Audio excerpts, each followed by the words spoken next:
Okay, got a couple packs here from 1999. We got a Topps pack and an Upper Deck pack, and we are searching for Spurs cards. This channel is all about Spurs collectibles. That's the only thing we're looking for. I used to collect Spurs cards as a kid, and I am revisiting my hobby, and I'd like to rebuild my collection of Spurs cards. So we're going to open these up in just a minute. I mean, there's 11 cards in this pack and 10 cards in this pack. I hope we get some Spurs because I'm kind of excited, to be honest about it. But I want to talk about this team because this team is underrated. It was the first championship for this great franchise. And where were you in 1999? I was a junior in college, big Spurs fan, lived through all the 90s disappointing playoff series. But there was a lot to be excited about. It was Tim Duncan's second year. Let's start with this guy, Avery Johnson. Underrated. Most people are Avery Johnson, meaning a journeyman, lots of disappointments in his basketball career. He's 5'11". I mean, not much taller than me. You might be taller than him. I met him once at a car wash I worked at in high school in San Antonio. It was called the Finish Line. And it was about a couple miles from Churchill High School. It eventually became the Wash Tub. But yeah, he had like a white Toyota Land Cruiser. Avery was a super nice guy. I remember that he did tip me. I don't remember how much, but it was my job to kind of clean the wheel wells, make sure the glass didn't have any streaks, dry the car, and then hand him the keys. He had a big personality then, he still does. And I remember very vividly that he was on the phone. He had a cell phone, this is mid-90s, and he was talking about Chuck Person and Wesley Person. Chuck Person, the rifleman, played for the Spurs in the mid-90s, and he was talking about how when Chuck's mom would watch the games, she would root for Wesley Person whenever he played against Chuck. And I think Wesley Person played for the Suns, I don't remember, but she thought that Chuck already had his, and she was just rooting for Wesley to be established. So must be nice to have two sons in the NBA. David Robinson, what can you say about the Admiral?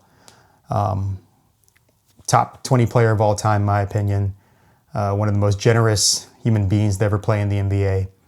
A lot of unfair criticism, I think, leading up to when he became a champion. And if you watch the championship video, Popovich plainly says the team just wasn't good enough.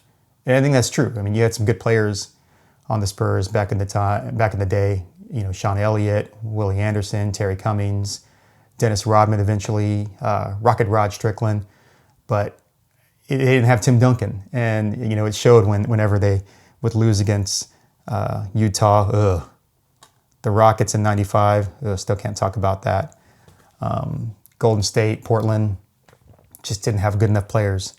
Robinson in that year in 1999, he averaged 16 points and 10 boards. So he was he was past his prime, but still a big contributor defensively. And when you look at some of the stats, like Avery Johnson, 10 points, 7 assists a game in 1999, you know, the NBA was so much different. And if you have any young people watching now, you know, 30, 40, 50-point games were not common. And so when you look at the total points per game for a team, for the Spurs, I don't know if it was like 85 or 90. So when you look at these numbers, they're not eye-popping, but they meant a lot to the team at that time. Ninja. There he is. Sean Elliott. You know, one of my favorite Spurs of all time. Had the health issues, two-time All-Star, traded to Detroit, traded back to the Spurs. A pivotal figure in that first championship run. And I'll state the obvious, the Memorial Day miracle. I got some sports takes, and I want to know, you can agree with them, disagree with them. But one of my hot takes is, I don't know if it's a hot take, but the Memorial Day miracle is the most important shot in Spurs history. Is it the best shot? I don't know. It's pretty dang good. But you tell me, watching the Spurs from about 1989, that's when I started watching the Spurs, I'd never seen the Spurs hit a shot like that before. I'd seen them hit good shots, but that shot in Game 2 against Portland, if he doesn't hit that shot, Portland ties the series 1-1 going back to their home court. And this is crazy to say, but I think we would have lost the series. That's how important that shot was. It was destiny. And, Sean Elliott was the chosen person to hit that shot and start a string of championships that we're all real proud of as Spurs fans. Some of his stats in the back of this card here. This is a nice card. It's a Topps Chrome card. I love how he's a league leader in games played in 1991 at 82. Wouldn't there be a bunch of people tied for 82 games? Can't play more than that. Timmy. I mean, he's everything. He's the reason the Spurs are still in San Antonio. I think the Spurs in 1999, when they started off, everybody that was watching back then should probably know that they started off in 1999 with a rough record. I think it was 6-8. I think we were 6-8. Right out of the gate, there were talks about Greg Popovich being fired. Franchise was in a very, very fragile state. And this is not just true from what you see in the championship video. This was true living it. I remember I was in college, but you could go online and read some of the San Antonio online publications, and there was a real movement to move on from Popovich, and maybe even the franchise move out of San Antonio. Tim changed everything. This card has texture to it. Kind of neat. Great expectations. That's what this card says. If they only knew what was to come. He really just had such a well-rounded game by the time he got to the NBA because he stayed at Wake Forest for 4 years. Players don't do that anymore, and I understand why, but when he came in, there wasn't much of a learning curve. I mean, he was MVP candidate his rookie year, and this season in 99, he was a joy to watch because of his maturity. Mario Elie. Okay, so disclosure, all these cards are from 1998, meaning those are the cards you would have got if you were buying packs in 99. But since Mario Elie played for the Rockets in 1998, this is a 1999 card. And how appropriate that he is on his card playing against the Rockets. I bet somebody did that on purpose. We talked about the Sean Elliott's Memorial Day Miracle. If you remember that season, I don't think he did the kiss of death. That was his thing when he hit a three-pointer and it was an important shot. But he hit a big shot against the Rockets. You can find it on YouTube during the season. And, he left Houston unhappy because I think he wanted a bigger contract and they kind of just let him go because they were trying to get younger, I think. I don't know. This inside NBA business stuff. But he was always pumped up to play the Rockets.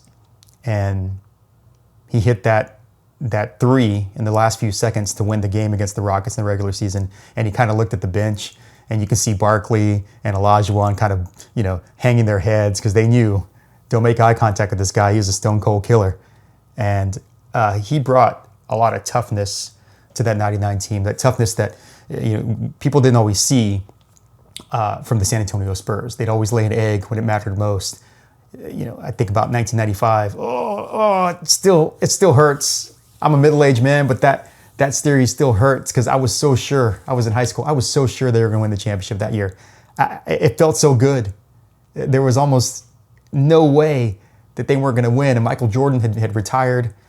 Okay, we'll talk about that another time. So, yeah, I mean, these are your 1999 San Antonio Spurs. I mean, there were other players too. Jaren Jackson, I wrote down this stat because he averaged 6 points and 2 rebounds a game, and he averaged 1 three-pointer per game. We're talking about how the game's changed.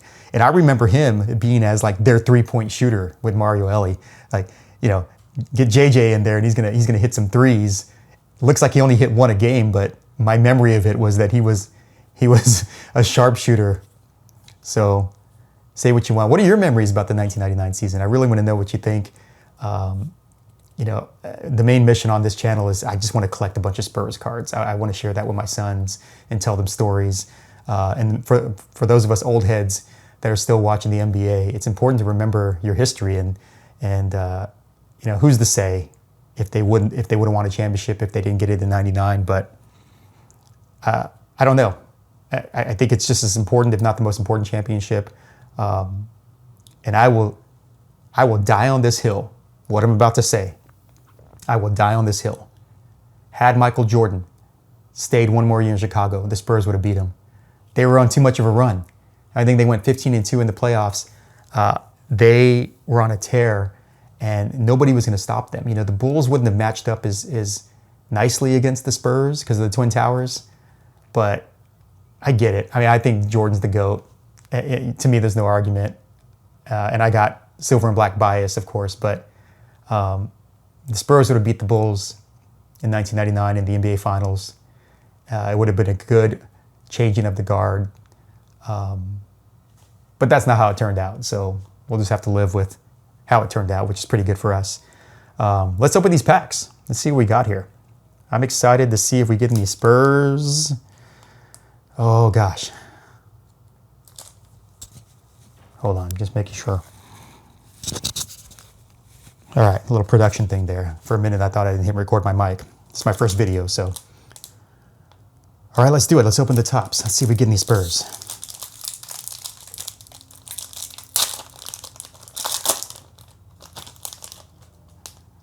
Okay. Antonio Davis, okay. These are all like upside down. Joe Smith. Eddie Jones, Lakers, boo. John Wallace. Come on, man, just give me one Spur. Dan Marley, Michael Jordan's favorite player. Travis Knight, I don't remember who that is. John Stockton, come on now. Come on. Come on, universe. Give me a Spur. I remember foil.